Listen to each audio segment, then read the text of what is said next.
Welcome to The Explainer. Today we're digging into a situation that is right on a knife's edge, this massive U.S. military buildup right next to Iran. So, is this really the prelude to an all-out war, or is there something else going on entirely? Let's get into the sources.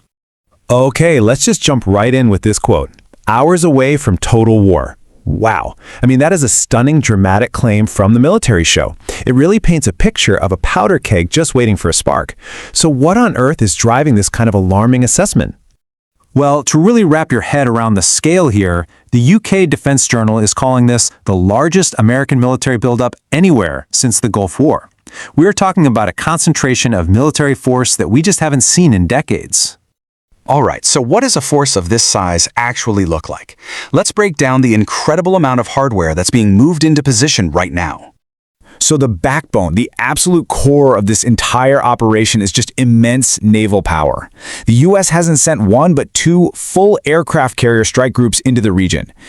Each one of these is basically a floating city that brings its own air force with it. And it's definitely not just about what's on the water. Look at the sheer variety of air power being moved into striking distance. Of course, you've got the top-tier stealth fighters, the F-35s and the F-22s. But just as critical are all those support planes, the tankers for refueling, and the reconnaissance aircraft. That's the stuff that gives this force its incredible reach and, a kind of God's eye view of the entire battlefield. And this slide really gives you the full naval picture. You've got the USS Abraham Lincoln Carrier Group already there, the USS Gerald R. Ford Group is on its way, and you've got additional destroyers moving in. When you put it all together, this isn't just a fleet. It's a floating fortress, and it's effectively creating a blockade with hundreds of aircraft ready to launch at a moment's notice. But here's where it gets really interesting. Even with all this hardware, everything you'd think you'd need for a so-called total war, there is one huge piece of the puzzle that is just conspicuously missing. So you have to ask the question, right? Why would the U.S. assemble one of the most powerful air and sea forces we've ever seen, but then not bring the corresponding land forces? What does the absence of boots on the ground really tell us about the strategy here? And we're not just speculating here. Military expert Preston Stewart highlights this exact point.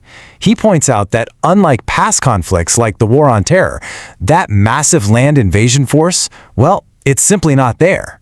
And make no mistake, this isn't some accident or an oversight. It's a very deliberate choice. U.S. officials have gone on record again and again saying there is no interest in boots on the ground. They're framing any potential action as something that would target Iran's nuclear program specifically, not its people. So if a ground invasion is completely off the table, what is the purpose of this massive force? It starts to paint a very different picture, doesn't it? Maybe this isn't just about preparing for war. Maybe it's a very modern and very, very high-stakes form of what they used to call gunboat diplomacy, using overwhelming military might as leverage in these nuclear negotiations that are happening right now. The trouble is, those talks in Geneva seem to be producing two completely contradictory stories. On one side, you have the Iranian foreign minister claiming progress was made. But on the other, you have an expert like Preston Stewart who's basically interpreting that diplomatic language as code for no progress made. It just creates this deep uncertainty about whether a peaceful solution is even possible at this point. All of this uncertainty, this incredible military pressure, and these conflicting reports, it all comes down to one person making the final monumental decision, the U.S. president.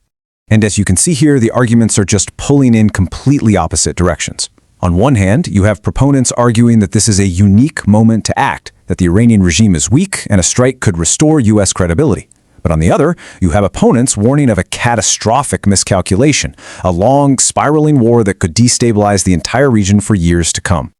So, the board is set. All the military pieces are in place.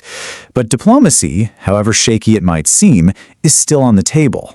As the entire world watches, the answer to this one question could end up changing the landscape of the Middle East for decades to come.